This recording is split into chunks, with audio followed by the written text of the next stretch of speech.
오늘 말씀에 보게 되면 감사로 말미암아 은혜가 더욱 넘치게 하라고 하는 말씀이 있습니다. 며칠 동안 저와 우리 교회의 성도님들은 감사로 말미암아 더욱 은혜가 넘치는 그런 시간들을 경험했던 것 같습니다. 감사로 말미암아 은혜가 더욱 넘치게 되는 그런 놀라운 은혜를 경험했던 시간이었습니다. 그래서 오늘 이 시간에도 감사로 은혜가 더욱 넘치게 하라고 하는 제목으로 말씀을 나누고자 합니다. 본문을 보게 되면 사도 바울이 많은 사람의 감사에 대하여 언급을 하고 있어요. 자, 15절의 말씀을 우리 함께 읽겠습니다. 다 같이요. 이는 모든 것이 너희를 위함이니 많은 사람의 감사로 말미암아 은혜가 더하여 넘쳐서 하나님께 영광을 돌리게 하려 함이라. 여러분, 고사성어 가운데 다다익선이라고 하는 말이 있어요. 다다익선이란 뭐예요? 많으면 많을수록 좋다라는 말이죠. 그런데 정말 많으면 많을수록 좋은 것이 있습니다. 그게 뭘까요? 바로 감사입니다. 근데 반응을 안 하시는 분들이 상당수 많이 계시네요. 벌써 지금 추석 연휴가 됐나요? 아니죠? 자, 많으면 많을수록 좋은 게 뭐라고요? 돈이죠. 자, 많으면 많을수록 좋은 게 뭐냐면 감사합니다. 여러분, 감사는 많을수록 정말 좋습니다. 감사하는 사람이 많으면 많을수록 좋아요. 여러분, 어떤 교회가 건강하고 좋은 교회입니까? 인재가 많은 교회입니까? 아니면 돈이 많은 부자들이 많은 교회입니까? 아니면 은사가 많은 성도들이 모인 교회입니까? 아니면 이것도 못해 저것도 못해 모태 신앙이 많은 교회입니까? 아니에요. 감사하는 사람이 많은 교회가 건강한 교회요, 좋은 교회인 줄로 믿습니다. 그런데 요즘 성도들 가운데는요, 이 감사보다는 불평과 원망과 짜증을 내는 성도들이 많습니다.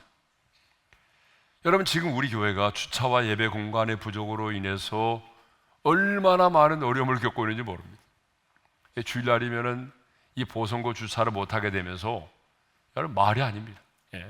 그런데 이것 때문에 예배 드리러 와서 막 불평을 하고 짜증을 내는 분들이 있어요. 아니, 왜 예배를 드리러 와서 짜증을 냅니까? 왜 예배를 드리고 나서 나가면서 또 불평합니까?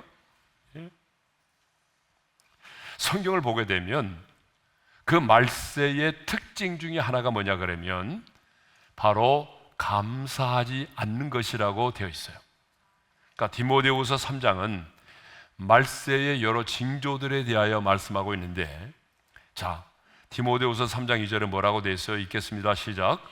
감사하지 아니하며. 이게 여러분, 주님 오실 날이 가까워지면 사람들은 더 감사하지 않는데요. 그러니까 이 말씀의 근거에 보게 되면 앞으로 사람들은 날이 갈수록 어떤다는 거예요? 사람들의 입에는요, 감사보다는 불평과 원망과 짜증이 떠나지 않게 된다는 거예요.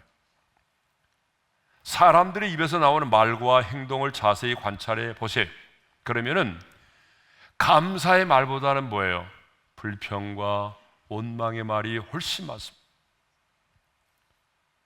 여러분 자신의 말을 한번 점검해 보세요. 오늘 하루도 살아오면서 내가 감사의 말을 더 많이 했는지 아니면 불평과 원망의 말을 더 쏟아내는지.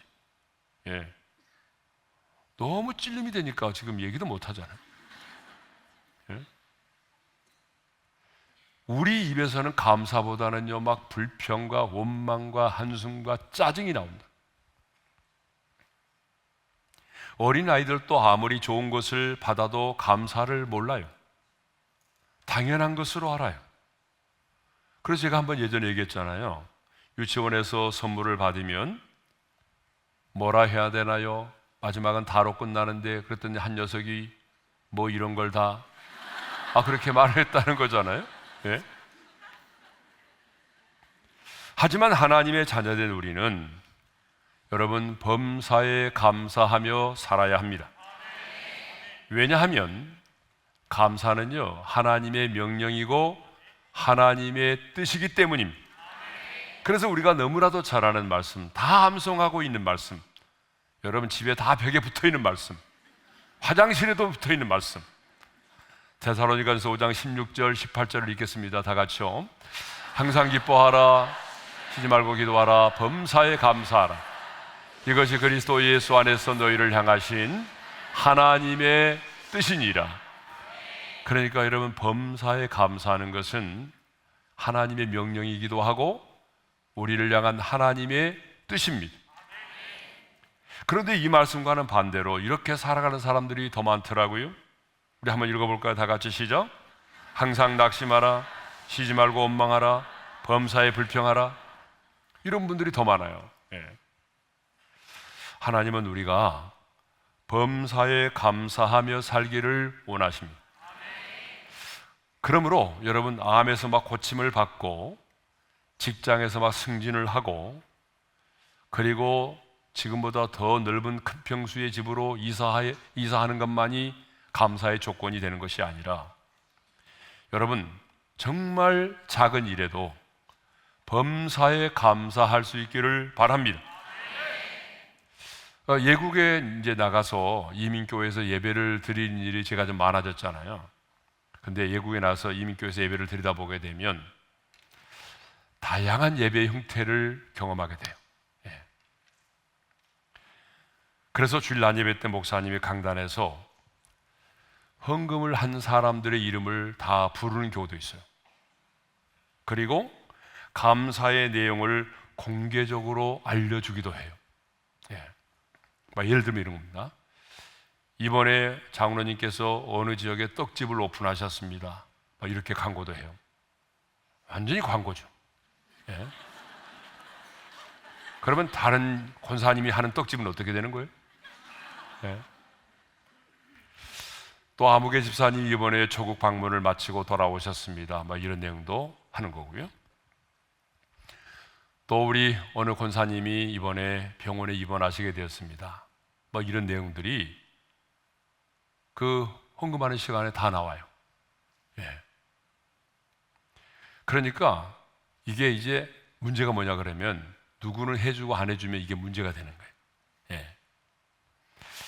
근데 어느 교회 주일 감사헌금 내용에 이런 내용이 있었다는 거잖아요. 하나님, 우리 며느리 방귀가 나오게 해주셔서 감사합니다 라고 하는 내용이 있었대요. 여러분, 전신 마취를 하는 대부분의 수술에 있어서 방귀는요, 수술 후에 장운동 회복 능력의 지표가 된대요. 그래서 여러분, 수술을 해보신 분들은 다 알지만 반드시 의사가 회전와서 뭘 물어봐요? 방귀 나왔어요? 이렇게 물어보잖아요. 그러면 방귀가 나왔으면 뭐라고 그래요? 나왔어요. 아직도 안 나왔어요. 그러잖아요. 그럼 방귀가 나오면 뭐예요? 할렐루야! 그러잖아요. 여러분, 방귀가 나오는 것도 할렐루야가 될 수가 있어요. 여러분, 우리가 왜 감사하지 못하는가? 몰라서가 아니라 너무나 많은 것들을 당연하다고 여겨서 그래요. 당연하다고 여기니까 감사가 없는 거예요. 여러분 생각해 보세요. 내가 걸을 수 있는 것, 다리 한번 아파 보세요. 어떻게 되는지. 여러분, 소화가 잘 되는 것,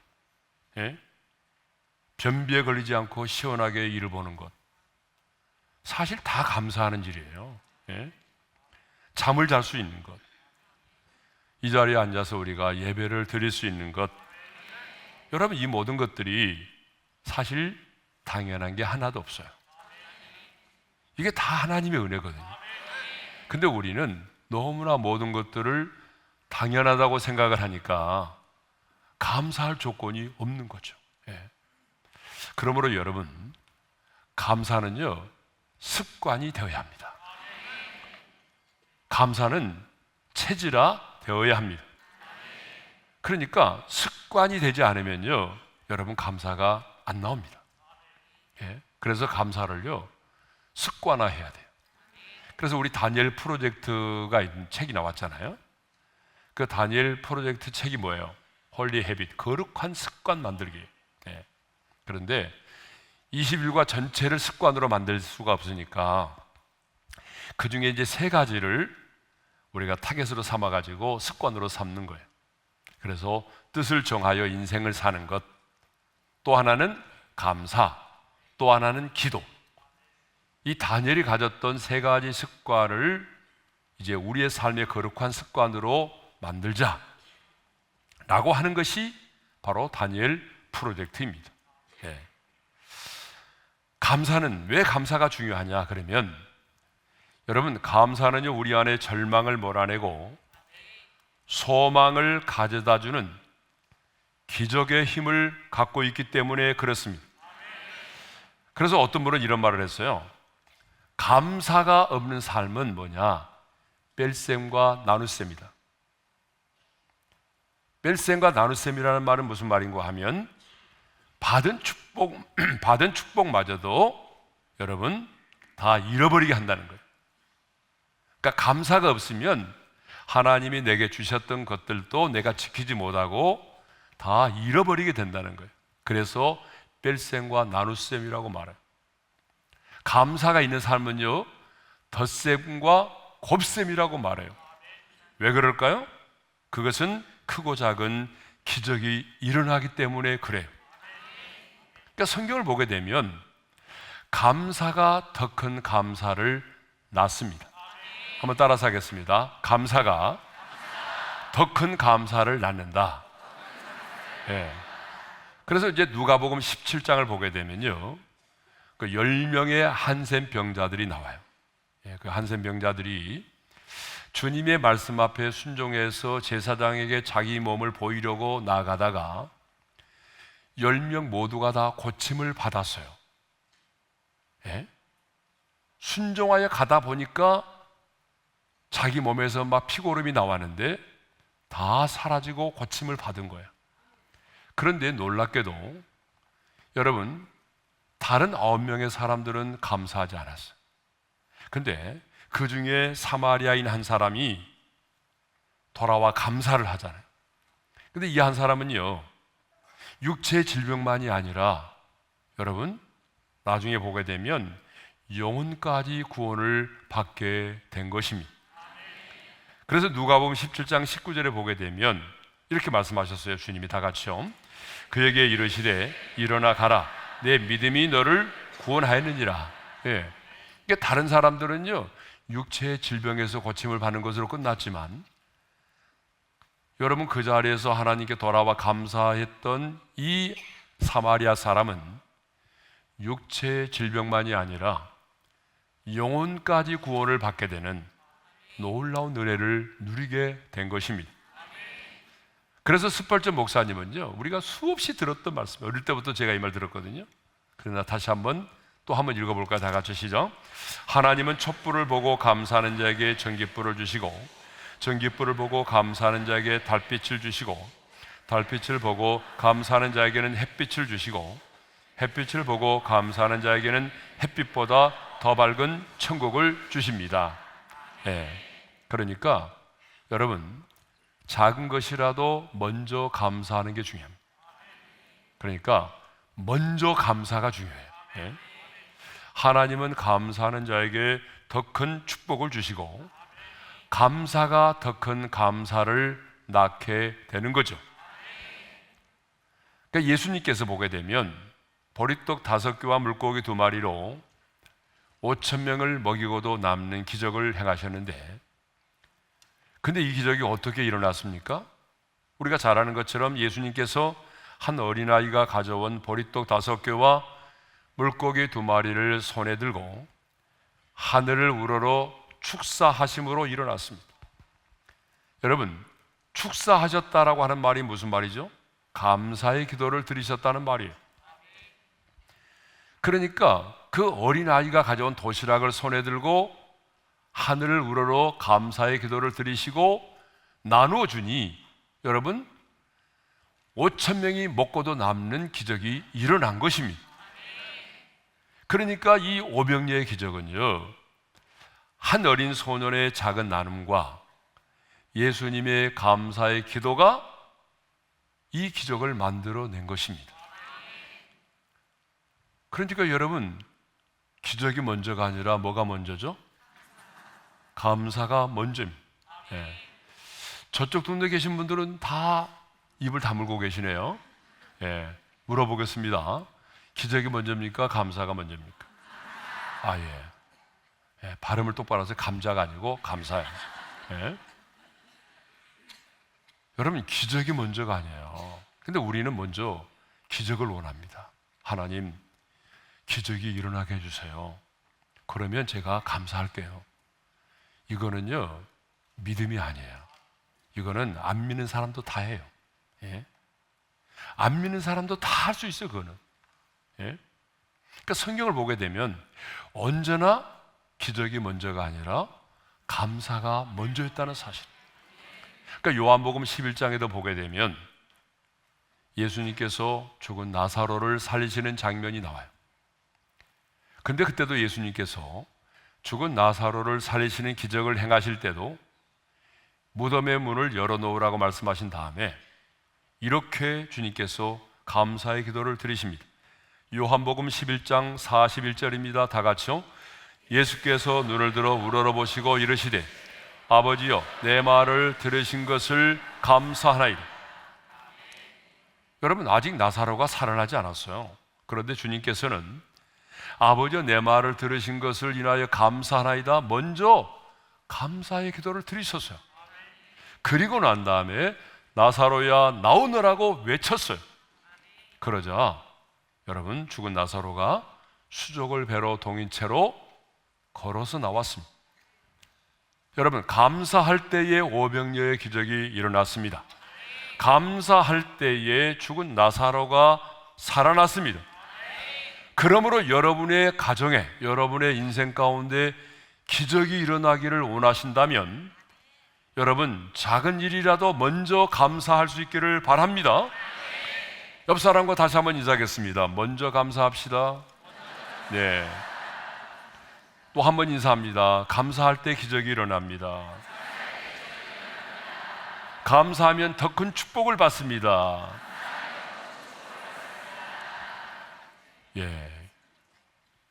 이게 감사가 먼저라는 사실이에요. 진짜 복 있는 사람은요, 여러분, 많은 것을 가지고 있는 자가 진짜 복 있는 사람이 아닙니다. 예. 진짜 복 있는 사람은 많이 감사하는 자가 진짜 복 있는 사람입니다. 그러므로 여러분, 감사를 다음으로 미루지 않기를 바랍니다. 지금 여러분의 삶의 현장에서 감사하십시오. 감사하는 사람은요, 절대로 실패하지 않습니다. 감사는 축복의 통로입니다. 감사는 기적의 시작입니다. 감사가 더 큰 감사를 낳습니다. 그러므로 다 이해할 수 없을지라도 나를 향하신 하나님의 섭리와 주권을 믿음으로 먼저 감사하며 순종할 수 있기를 바랍니다. 그러면 오늘 본문에서 보게 되면 바울은 무엇을 감사했을까? 오늘 본문의 내용에서 보게 되면 첫째로 같은 믿음을 가진 것에 대하여 감사했다는 것입니다. 13절의 말씀을 읽겠습니다. 다 같이요. 기록된 바 내가 믿었으므로 내가 말하였다 한 것 같이 우리가 같은 믿음의 마음을 가졌으니 우리도 믿었으므로 또한 말하노라. 자, 같은 믿음의 마음을 가졌다는 말이 나오잖아요. 같은 믿음의 마음, 같은 믿음을 가졌다. 근데 이 말씀은요, 사도 바울이 시편 116편 10절의 말씀을 인용한 말씀이에요. 그 시편 116편 10절에 이런 말씀이 있거든요. 우리 한번 같이 읽어볼까요? 시작. 내가 크게 고통을 당하였다고 말할 때도 나는 믿었도다. 그러니까 다윗으로 추정되는 이 시인은 큰 고통 중에서도 자신을 구원하시고 승리케 하실 하나님을 믿었다라고 하는 거죠. 그런데 사도 바울 역시 내가 지금 복음을 전하는 것 때문에 고난을 당하고 있지만 반드시 하나님께서 이기게 하실 것을 믿었다라고 말합니다. 여러분, 히브리서 11장은 어떤 장이죠? 히브리서 11장은 어떤 장이에요? 믿음장이라고 그러잖아요, 그죠? 예. 그래서 믿음의 영웅들이 기록되어 있어요. 많은 믿음의 영웅들이 기록되어 있는데, 그 믿음의 영웅들을 보게 되면 그들이 살았던 시대와 그리고 인종과 성별이 다 다르다는 거예요. 한 나라 사람들이 아니에요. 한 가족의 사람들이 아니에요. 예?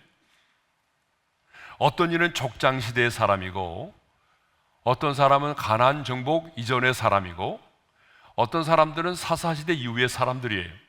그러니까 한 나라의 사람도 아니고 한 인종도 아니고 한 족장도 아니지만, 그런데 중요한 것은 그들에게 한 가지 공통점이 있었다라고 하는 거예요. 그것이 뭐냐면 시대와 인종과 성별이 달라도 동일한 믿음을 가지고 있었다는 거예요. 믿음이 같았다는 거예요. 예? 동일한 믿음. 물론 믿음의 크기는 다를 수가 있지만 그 믿음의 내용이 같았다는 거예요. 근데 오늘 본문을 보게 되면 사도 바울은 지금 우리가 같은 믿음을 가졌으니라고 말하고 있어요. 그러니까 과거 하나님의 사람인 시인인 다윗이 가졌던 그 믿음과 지금 자신이 복음을 전하면서 가지고 있는 이 믿음과 내가 편지를 쓰고 있는 이 수신자인 성도들의 믿음이 같다라고 말하고 있어요. 그러면 우리가 구속사적으로 볼 때에 바울이 가졌던 믿음은 어떤 믿음이냐? 같은 믿음은 그것은 하나님의 아들 예수 그리스도를 믿음으로 말미암아 우리가 의롭다함을 얻는 믿음을 말해요. 이 믿음은 바울이 가졌던 믿음이고 오늘 우리가 가지고 있는 믿음이에요. 자, 로마서 3장 28절의 말씀을 읽겠습니다. 사람이 의롭다 하심을 얻는 것은 율법의 행위에 있지 않고 믿음으로 되는 줄 우리가 인정하노라. 로마서 5장 1절입니다. 우리가 믿음으로 의롭다 하심을 받았으니, 자, 사도 바울이 이렇게 그냥 믿음이라고 말하지 않고 같은 믿음이라는 표현을 쓰고 있는 것을 보게 되면 믿음이 다 동일한 것이 아니라 같지 않는 믿음이 있다는 거예요. 다른 믿음이 있다는 거예요. 예? 여러분, 믿음이 다 같은 믿음이 아니라 교회를 다니고 신앙생활을 하고 있지만 다른 복음이 있고 다른 믿음이 있다는 거예요. 그래서 사도 바울은 갈라디아서 1장 6절에서 다른 복음에 대해서 언급하고 있어요. 우리 한번 읽어볼까요? 다 같이요. 그리스도의 은혜로 너희를 부르신 이를 이같이 속히 떠나 다른 복음을 따르는 것을 내가 이상하게 여기노라. 다른 복음에 대해서 얘기하고 있어요. 그러면 사도 바울이 말하고 있는 이 다른 복음은 어떤 복음일까요? 예수 그리스도를 통한 믿음으로 말미암는 구원이 아니라 율법을 통한 구원을 말한다는 거예요. 그러니까 그 당시에 유행했던 것 가운데 예수도 믿고 할례를 받아야 구원을 얻는다라고 말하면 그것은 뭐예요? 다른 복음이 되는 거예요. 오늘 이 시대도 잘 보세요. 우리들 주변에 보게 되면 그런 종말론자애들, 종말론을 내세우는 사람들, 예. 종말론적 신앙이 잘못됐다는 건 아니죠. 예. 그 잘못된 종말론의 신앙을 가진 사람들, 그리고 세대주의자들을 가만히 보게 되면 예수를 믿음으로만 구원을 얻는 것이 아니라 거기에 플러스 알파가 붙어 있어요. 여러분, 그것은 다른 복음입니다. 그러니까 예수도 믿고 또 뭘 하지 않아야 된다 라고 말하는 것은 여러분 다른 복음입니다. 성경이 말하는 복음은 하나님의 아들 예수 그리스도를 믿음으로 말미암아 우리가 의롭다함을 얻는 것입니다. 그 외에 어떤 것도 없습니다. 이것이 절대적인 진리입니다.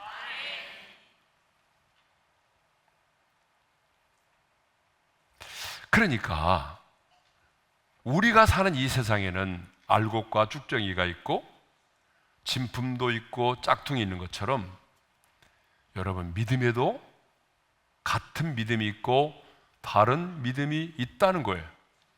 여러분 주변을 보세요. 분명히 교회를 다니는 것 같은데 얘기해 보니까 전혀 다른 믿음을 가진 사람이 있어요, 없어요? 있어요. 여러분 가족 가운데도 있어요. 믿음의 내용이 달라요. 아니 믿음을 갖고 있다라고 말하는데 얘기를 해보게 되면 믿음의 내용이 완전히 달라요. 네. 이번에 안창호 인권위원장 청문회가 있었습니다.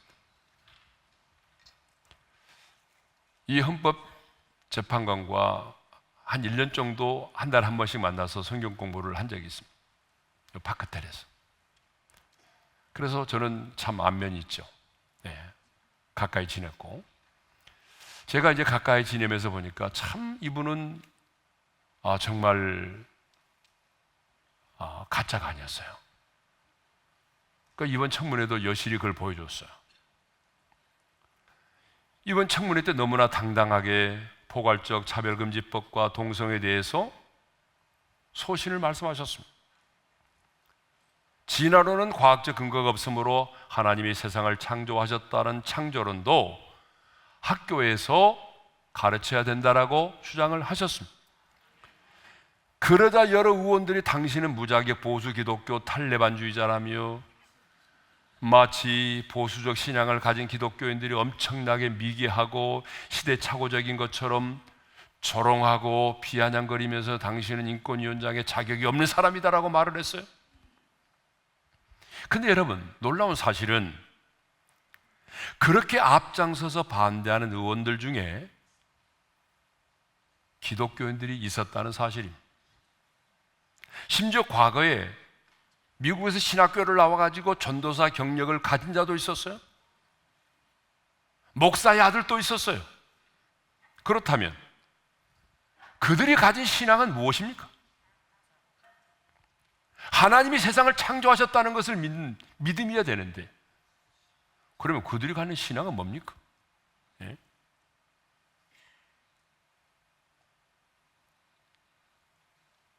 제가 볼 때는 믿음의 무늬만 있지 그들이 갖는 믿음은 우리와 같은 믿음이 아닙니다. 여러분 교회를 다닌다고 해서 믿음이 다 같은 게 아니에요. 전혀 다른 믿음이 있다는 사실입니다. 근데 사도 바울은 우리가 같은 믿음을 가진 것에 대해서 감사하고 있다는 사실. 예? 그렇습니다. 우리는 믿음의 조상 아브라함이 가졌던 그 믿음을 우리도 가지고 있습니다. 성경에 나오는 믿음의 선배들이 가졌던 그 믿음을 우리도 가지고 있습니다. 바울이 말했던 그 믿음, 우리도 동일한 믿음을 가지고 있습니다. 우리는 동일한 그 믿음을 신앙의 고백으로 삼고 있습니다. 여러분 우리가 이렇게 동일한 같은 믿음을 가지고 한 교회를 섬길 수 있다는 게 얼마나 감사합니까? 바울은 이것을 감사한 거예요. 같은 믿음을 가진 것을 인해서 감사했습니다. 네. 두 번째로 바울이 무엇을 감사했는가 하면 함께 부활의 영광에 참여하게 됨을 감사했다는 것입니다. 14절의 말씀이죠. 우리 한번 읽겠습니다. 다 같이요. 주 예수를 다시 살리신 이가 예수와 함께 우리도 다시 살리사 너희와 함께 그 앞에 서게 하실 줄을 아노라. 자, 우리 주님께서 우리 죄를 대신하여 십자가에 죽으시고 난 다음에 사흘 만에 죽음의 권세를 깨뜨리시고 부활하셨습니다. 그러면 예수 그리스도를 죽은 자 가운데서 살리신 이가 누구입니까? 로마서 8장 11절에 보게 되면 성령께서 예수를 죽은 자 가운데서 살리셨다라고 말하고 있어요. 자, 우리 한번 읽겠습니다. 시작. 예수를 죽은 자 가운데서 살리신 이의 영이 너희 안에 거하시면 그리스도 예수를 죽은 자 가운데서 살리신 이가 너희 안에 거하시는 그의 영으로 말미암아 너희 죽을 몸도 살리시리라. 아멘. 여러분 예수님께서 십자가 달려 죽으셨어요. 무덤에 내려가셨습니다. 그런데 그 예수 그리스도를 살리신 이가 누구라고 말하죠? 성령님이죠. 그런데 그 성령님이 지금 어디에 계신다고 말하죠? 우리 안에 거하고 계시죠. 우리 안에 거하신 그 성령께서 마지막 날에 주님이 재림하신 그날에 우리의 썩은 몸도 누가 살리신다고요?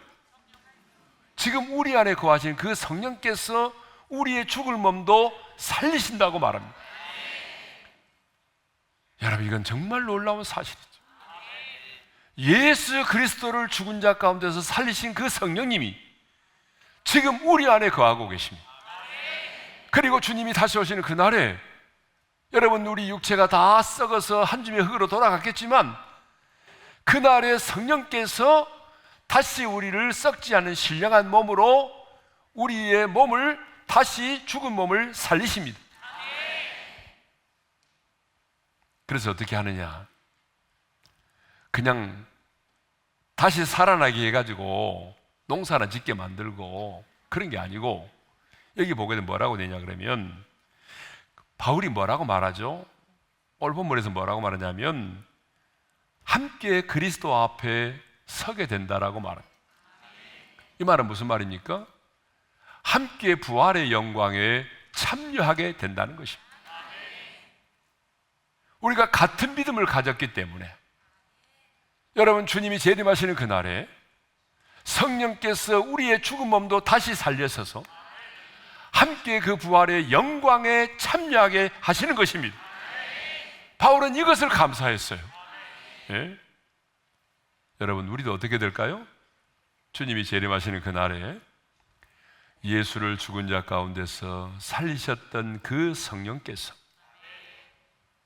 우리도 그 죽음에서 우리를 살리사 부활의 영광에 참여하는 그런 자들이 되게 하실 것입니다. 사실 우리가 죽을 때의 모습은 여러분 별로 아름답지 못하고 또 처참해 보일 수도 있습니다. 여러분 그러잖아요. 실제로 여러분 돌아가신 분들의 모습을 보게 되면 그렇게 아름답지 못한 모습들이 많아요. 제가 예전에 한번 얘기했잖아요. 오래된 얘기라 잊어버린 줄 알고 다시 한번 하겠습니다. 제가 상가에 있을 때 밤마다 제가 이제 그 상가에서 저녁에 철야 기도를 했어요. 철야 기도를 하는데 그때에 올림픽에 사시는 최 권사님이라고, 그 권사님이 돌아가셨다라고 그 집에서 연락이 왔어요. 그래 강동 성심병원에 계시니까 날 보고 와서 예배를 좀 드려달래요. 그래서 밤에 기도하다 말고 이제 성경 찬송 챙겨가지고 갔습니다. 그때는 이제 목사 경력이 짧아가지고 잘 좀 어리바리 할 때죠. 저 혼자 갔거든요. 혼자 갔는데 저는 많은 사람들 앞에서 제가 예배를 드리게 될 줄 알았어요. 근데 시체실로 저를 데리고 왔어요. 그래가지고 하얀 천으로 덮어놨는데 그 천을 딱 이렇게 벗기니까 권사님 얼굴이 나왔어요. 근데 내가 봤던 권사님 얼굴이 아니었어요. 많이 부어 계시고 피도 많이 흘러 있고 혈관이 터져 있고 제가 많이 놀랐습니다. 얼마나 놀랐는지 모르겠어요. 그래서 얼떨결에 기도하고 마치고 나왔어요. 근데 교회 와서 보니까 교회 안에 딱 들어왔는데 성경 찬송을 담은 가방을 안 가지고 나옵니다. 너무 놀래가지고 가방을 시체실에다 놔두고 나왔어요. 다시 또 돌아가서 그 시체에서도 가방을 꺼내가지고 그리고 이제 기도를 하려고 하는데 기도만 하면 권사님이 보여요. 눈만 감으면 권사님 얼굴이 보여가지고 도저히 기도를 못하겠어요. 그래서 집으로 들어왔어요. 여러분, 우리가 이제 이렇게 돌아가실 때 모습이 다 천사처럼 곱고 아름다우면 좋은데 그렇지 않은 경우도 있거든요. 너무 오랫동안 암에 걸리기도 한다든지 또 오랜 시간 동안 또 식사를 못하고 돌아가셨기 때문에 또 뭐 여러 가지 좀 처참한 모습들도 있어요. 그런데 여러분, 성령께서 우리의 몸을 무덤에서 살리실 때에 그때 우리의 몸은 어떨까요? 그런 모습이 결코 아니죠.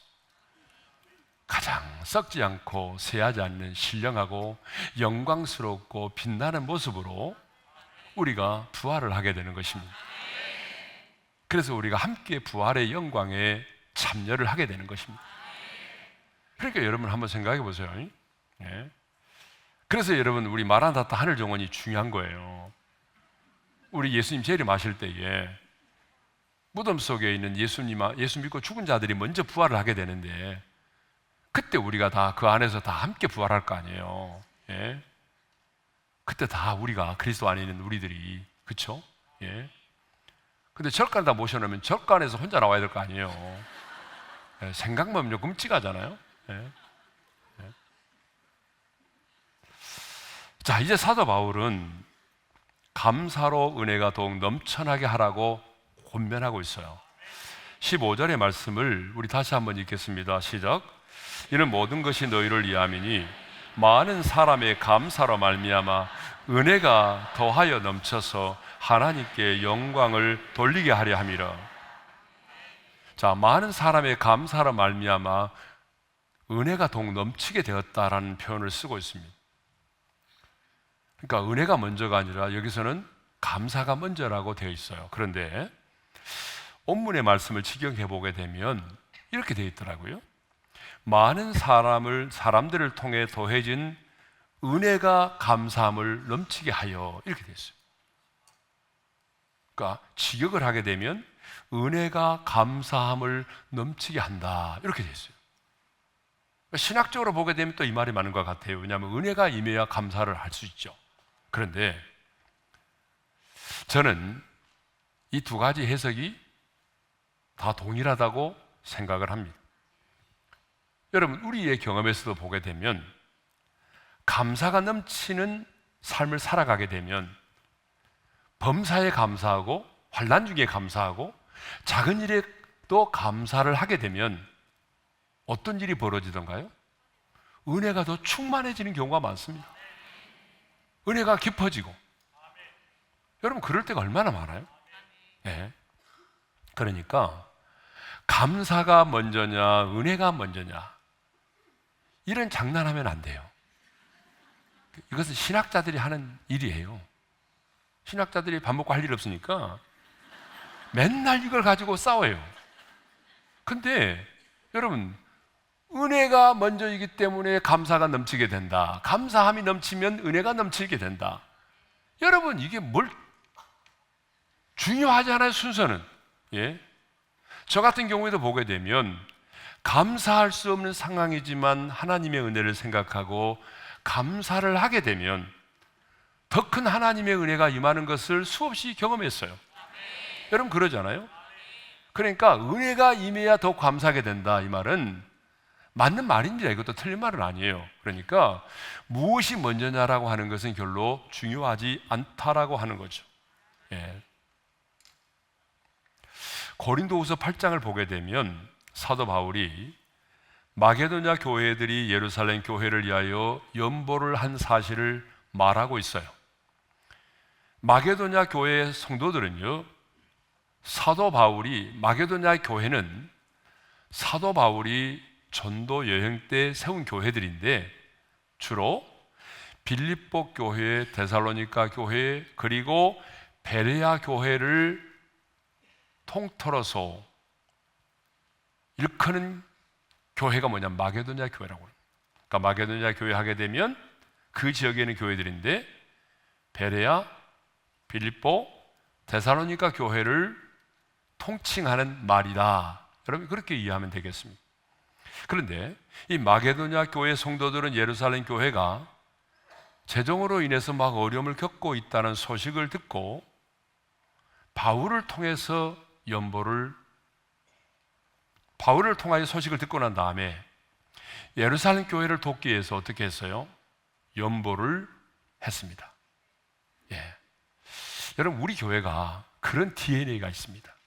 여러분들은 잘 모르겠지만 우리가 이제 올림픽 아파트에 있었잖아요. 조그마한 상가에 코너에 지금도 가보게 되면 그 상가에 있잖아요. 그때에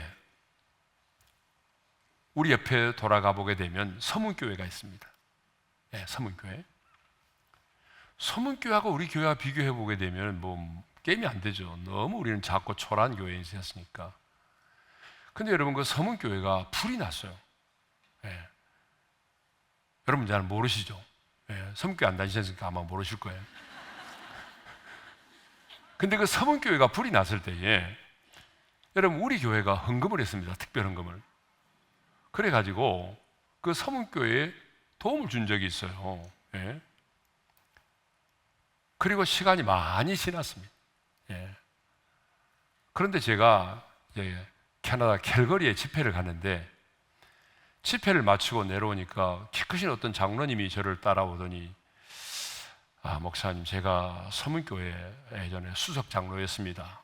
그러시더라고요. 그러면서 제가 목사님을 뵈면 지금도 잊지 못하는 게 하나 있습니다. 뭐예요? 그랬더니, 그때 우리 교회가 불났을 때에 그 어린교회가 조그마한 교회, 상가교회가 우리 교회를 위해서 특별 헌금을 해주셨는데 저는 그걸 잊지 않고 기억하고 있습니다. 그러더라고요. 그러니까 여러분, 우리는 잊어버렸는데 그분은 기억하고 있더라고요. 여러분, 이게 다 그리스도의 교회 아닙니까? 예. 주변에 있는 연약한 교회들을 섬기고 도와주는 것. 예. 그러니까 이 땅의 교회는 다 주님의 몸된 교회들이니까. 예.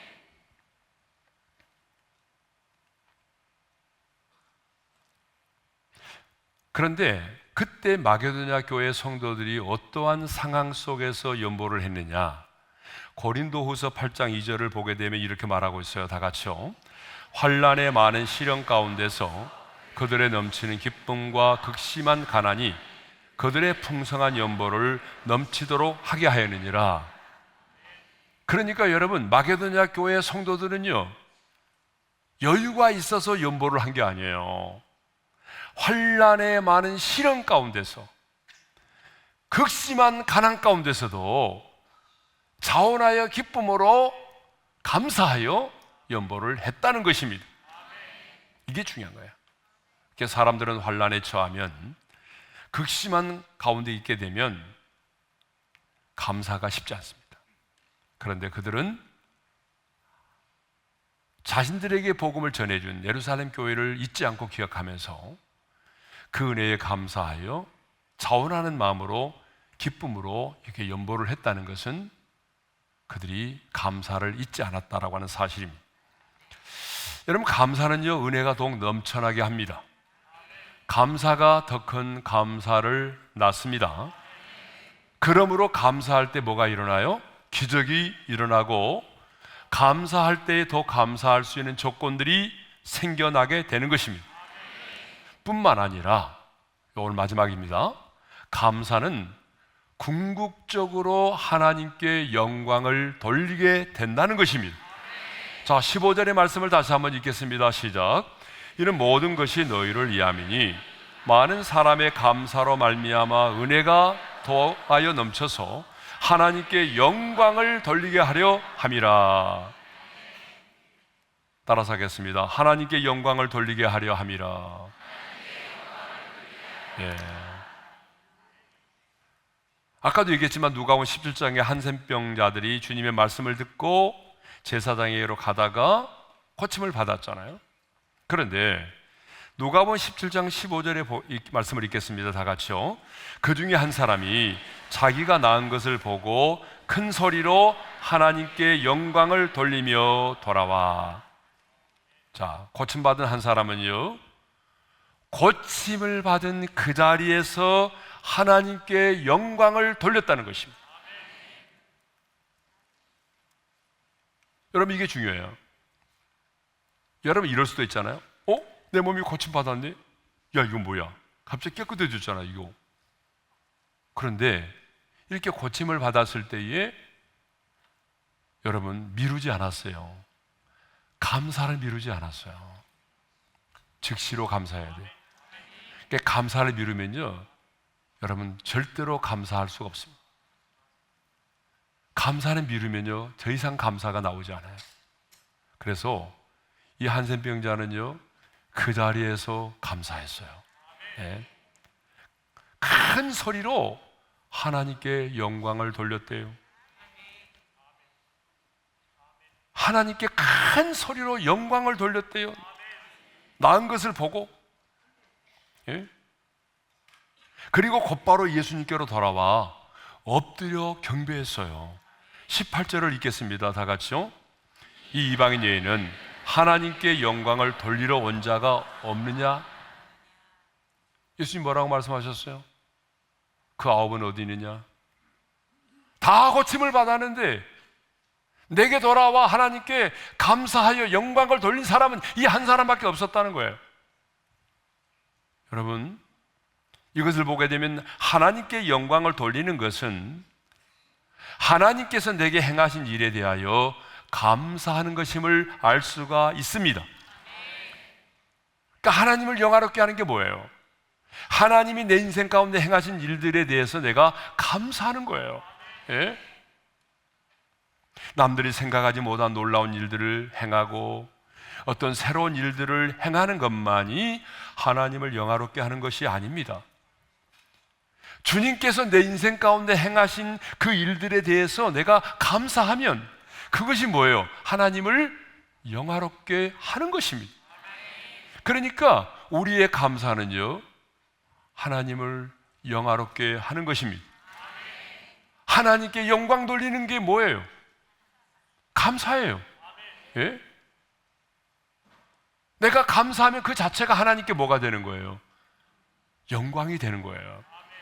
근데 우리는요, 하나님께 영광하게 되면 항상 뭘 생각하냐면 거창한 것, 이대한 것. 그 내 자녀가 관악산에 있는 S대를 들어가는 것, 아니면 서울 상대에 들어가면 별로예요. 왜? 서울 상당히 떨어진 대학이니까. 그래서 관악산에 있는 S대 들어가면 감사하고, 저 전라북도에 있는 엉광대 철학과에 들어가면 감사하지 않고. 여러분, 이거는 문제가 있는 거예요. 예. 그래서 우리는 어떤 거창한 일들만을 가지고 하나님께 감사하려고 하니까 여러분, 감사가 메마른 거예요. 근데 사소한 것, 작은 것, 그것도 생각해 보면 다 하나님이 내게 주신 것들이잖아요.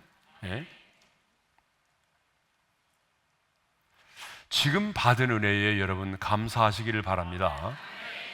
하루를 무사히 지낼 수 있음에 감사하시기를 바랍니다. 아침에 눈을 뜰 수 있음에 감사할 수 있기를 바랍니다. 여러분, 추석 연휴 집에 무사히 다녀오게 된 것을 감사할 수 있기를 바랍니다. 온 가족이 함께 예배드릴 수 있음에 감사할 수 있기를 바랍니다. 예? 고섭치고 광파는 거 감사하고 이런 거 하지 말고. 예? 감사는 하나님의 은혜와 축복에 대한 믿음의 표현입니다. 감사는 그 사람의 인격입니다. 그러므로 여러분, 감사에 실패한 사람은요, 인생에 실패한 사람이 되는 것입니다. 그러므로 여러분, 사랑하는 자녀들에게 뭘 가르쳐야 될까요? 감사를 가르쳐야 돼요. 여러분, 자녀들에게 감사를 가르쳐야 돼요. 예? 근데 오늘 우리가 감사를 안 가르치잖아요. 예?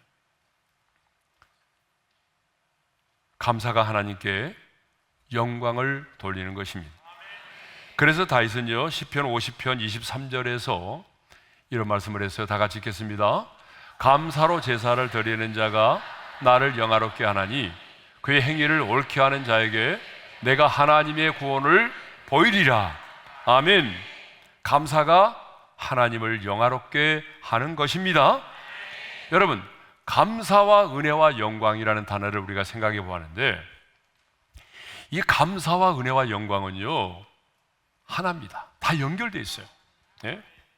내가 어려운 가운데서도 감사하게 되면 은혜가 더 넘쳐나게 되고, 은혜가 충만하면 하나님께 영광을 돌리게 되어 있습니다. 그러니까 여러분, 감사 따로 은혜 따로 영광이 따로 있는 게 아니에요. 어디서부터 시작되는 겁니까? 감사로부터 시작되는 거예요. 감사하게 되면 은혜가 더 충만해지고, 은혜가 충만하면 하나님께 영광을 돌리게 되는 것입니다. 예? 그러므로 여러분, 감사가 먼저입니다. 예. 감사가 많아지면 은혜가 더 충만하게 됩니다.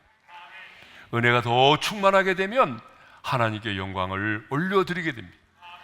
그러므로 감사와 은혜와 영광은 하나입니다. 연결되어 있어요. 예? 근데 시작은 어디서부터 시작된다고요? 감사로부터 시작입니다. 그러니까 여러분, 오늘 말씀이 뭐예요? 감사잖아요. 오늘 이 밤에 감사를 회복하는 밤이 되기를 바랍니다.